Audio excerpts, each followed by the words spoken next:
G'day guys, quick video on how to reset the lockers at both BAWC and Sunshine. Often you'll notice that when people go to pay casually, the eftpos machine does not display the correct message.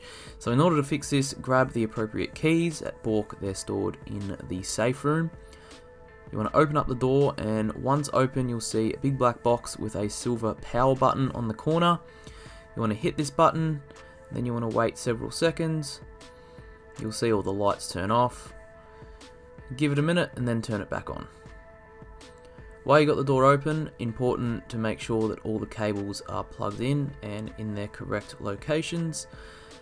After you reboot the system, it does take a while to load, but essentially what we now want to see when we pay casually is a message on the eftpos machine that says $3 tap card. Now when you reboot the system, it will display out of order for several moments, but then it should switch back to normal. There we go. Now when you go to pay casually, you should see a message on the eftpos machine that says $3 tap card. That means it's working. Thanks guys, hope this is helpful.